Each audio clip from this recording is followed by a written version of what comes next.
അലറുന്ന തോക്കുകൾക്കും മാരകായുധങ്ങൾക്കും മീതെ സ്വന്തം ചോര കൊണ്ട് ചരിത്രത്തിൽ പേര് കൊത്തിവെച്ച ഒരു പെൺപടയുടെ കഥയുണ്ട്.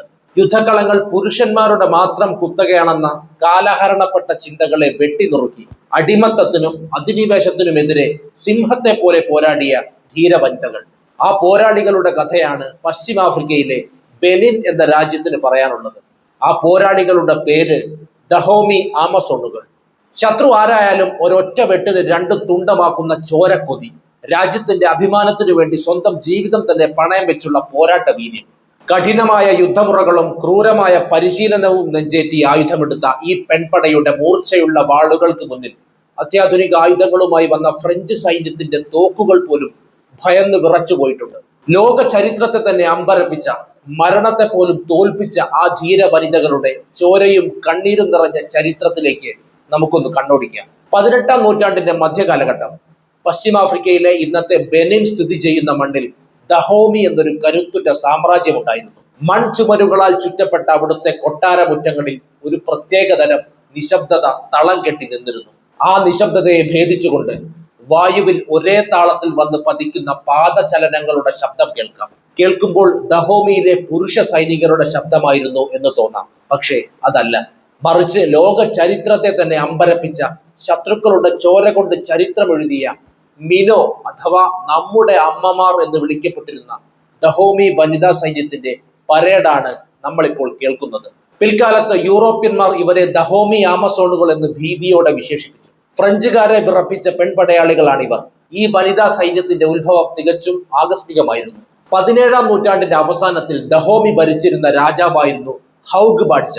അക്കാലത്ത് കൊട്ടാരത്തിൽ ആനവേട്ട നടത്തുന്നതിനായി കരുത്തുറ്റ സ്ത്രീകളുടെ ഒരു സംഘത്തെ അദ്ദേഹം രൂപീകരിച്ചു. കാട്ടുപോത്തുകളെയും ആനകളെയും വേട്ടയാടാൻ കെൽപ്പുള്ള കായിക ശേഷിയുള്ള സ്ത്രീകൾ. എന്നാൽ പിന്നീട് വന്ന രാജാവായ അഗാജയുടെ കാലത്താണ് ഈ വേട്ട സംഘം കൊട്ടാരത്തിന്റെ കാവൽക്കാരായി മാറുന്നത്. അക്കാലത്ത് ദഹോമിക്ക് അയൽ രാജ്യങ്ങളായ ഒയോ സാമ്രാജ്യത്തിൽ നിന്നും മറ്റ് പ്രാദേശിക ഗോത്രങ്ങളിൽ നിന്നും കനത്ത സൈനിക ഭീഷണി ഉണ്ടായിരുന്നു. യുദ്ധങ്ങളിൽ നിരന്തരം പുരുഷന്മാർ കൊല്ലപ്പെട്ടതോടെ ദഹോമിയിലെ പുരുഷ ജനസംഖ്യ ഗണ്യമായി കുറഞ്ഞു. രാജ്യം വലിയൊരു പ്രതിസന്ധിയിലായി. ഒന്നുകിൽ ശത്രുക്കൾക്ക് കീഴടങ്ങുക, അല്ലെങ്കിൽ പുതിയൊരു പ്രതിരോധം തീർക്കുക. ഈ ഘട്ടത്തിലാണ് കൊട്ടാര കാവൽക്കാരായ സ്ത്രീകളെ പൂർണ്ണ സജ്ജരായ സൈനികരാക്കി മാറ്റാൻ ദഹോമി രാജാവ് തീരുമാനിക്കുന്നത്. കൊട്ടാരത്തിനുള്ളിൽ രാജാവിന്റെ അനുവാദമില്ലാതെ പുരുഷന്മാർക്ക് പ്രവേശനമില്ലായിരുന്നു. അതുകൊണ്ട് തന്നെ കൊട്ടാര സംരക്ഷണ ചുമതല ഈ സ്ത്രീകൾക്ക് പൂർണ്ണമായി കൈവന്നു. അവർ കേവലം കാവൽക്കാരല്ല, മറിച്ച് സാമ്രാജ്യത്തിന്റെ ജീവനാഡിയാണെന്ന് രാജാവ് തിരിച്ചറിഞ്ഞു. എങ്ങനെയായിരുന്നു ഒരു സാധാരണ സ്ത്രീ ദഹോമി ആമസോണായി മാറിയത്? അത് അത്ര എളുപ്പമുള്ള കാര്യമായിരുന്നില്ല. ദഹോമിയിലെ പെൺകുട്ടികളിൽ ചിലർ സ്വയം സന്നദ്ധരായി സൈന്യത്തിൽ ചേർന്നു. മറ്റു ചിലരാകട്ടെ തങ്ങളുടെ ഭാര്യമാരുടെ സ്വഭാവ ദൂഷ്യമോ അനുസരണക്കേടോ പരാതിപ്പെട്ട് ഭർത്താക്കന്മാർ രാജാവിന് കൈമാറുന്നവരായിരുന്നു. കൊട്ടാരത്തിൽ എത്തുന്ന നിമിഷം മുതൽ അവരുടെ പഴയ ജീവിതം എന്നേക്കുമായി അവസാനിക്കുകയായി. അവർ ഒരേ സമയം രാജാവിന്റെ ഔദ്യോഗിക ഭാര്യമാരായി പ്രഖ്യാപിക്കപ്പെട്ടു. അവർക്ക് പുരുഷന്മാരുമായി സംസാരിക്കുന്നതിനോ വിവാഹം കഴിക്കുന്നതിനോ കുട്ടികളെ പ്രസവിക്കുന്നതിനോ അനുവാദം ഉണ്ടായിരുന്നില്ല. കന്യകാത്വം അവർ കർശനമായി പാലിക്കേണ്ടിയിരുന്നു. അവരുടെ ജീവിതം ദഹോമി സാമ്രാജ്യത്തിനും അതിന്റെ രാജാവിനും മാത്രമായി സമർപ്പിക്കപ്പെട്ടു. സൈനിക പരിശീലനം അവരെ സംബന്ധിച്ച് വളരെ ബുദ്ധിമുട്ട് നിറഞ്ഞ ദിവസങ്ങളായിരുന്നു.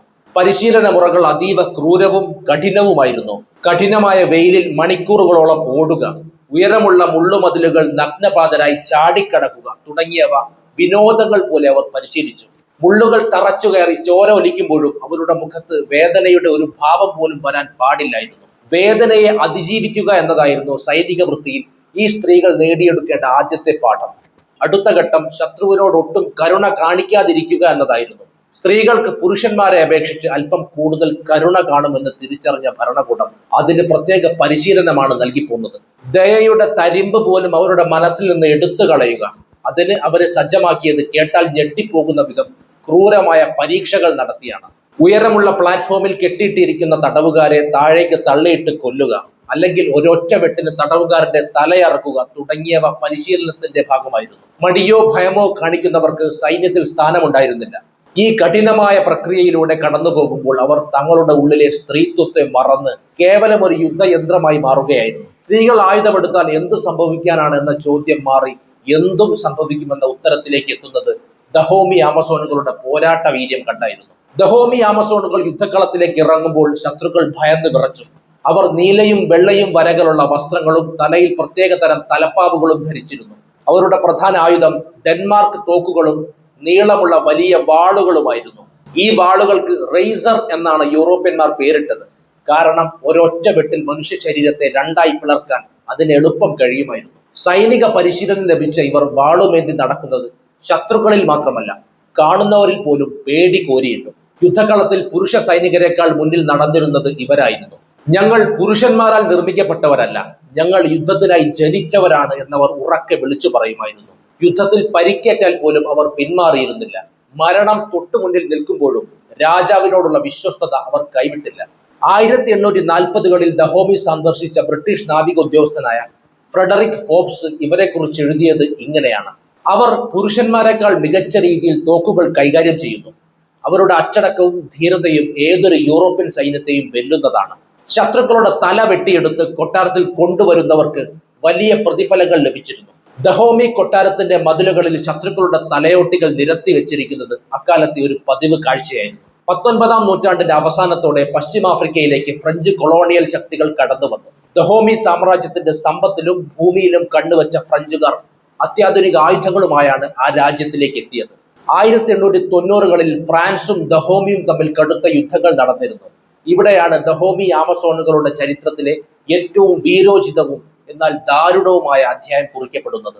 ഫ്രഞ്ച് സൈനികർക്ക് അത്യാധുനിക ബയണേറ്റുകളും മെഷീൻ ഗണ്ണുകളും ഉണ്ടായിരുന്നു. എന്നാൽ ഇതൊന്നും ഈ പെൺപുലികളെ പിന്നോട്ടടിപ്പിക്കുന്ന ഘടകങ്ങളായിരുന്നില്ല.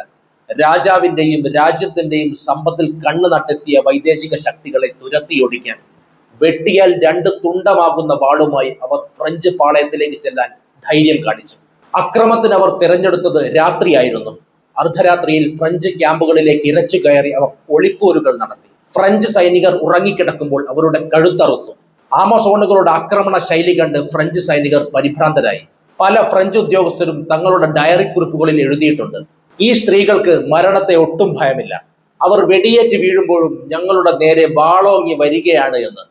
എന്നാൽ സാങ്കേതിക വിദ്യയുടെയും ആധുനിക ആയുധങ്ങളുടെയും മുൻപിൽ ദഹോമിക്ക് അധികകാലം പിടിച്ചു നിൽക്കാൻ കഴിഞ്ഞില്ല. 1892 നടന്ന കനത്ത യുദ്ധത്തിൽ ഭൂരിഭാഗം ആമസോൺ പോരാളികളും വീരമൃത്യു വരിച്ചു. ദഹോമിയിലെ അവസാനത്തെ രാജാവായിരുന്ന ബെഹാൻസിൻ ഫ്രഞ്ചുകാർക്ക് കീഴടങ്ങാൻ നിർബന്ധിതനായി. ഇതോടെ ദഹോമി സാമ്രാജ്യം ഫ്രഞ്ച് കോളനിയായി മാറി. ഇവിടെ നിന്നാണ് മിനോ എന്ന ഇവരുടെ പേര് ഫ്രഞ്ചുകാർ മാറ്റുന്നത്.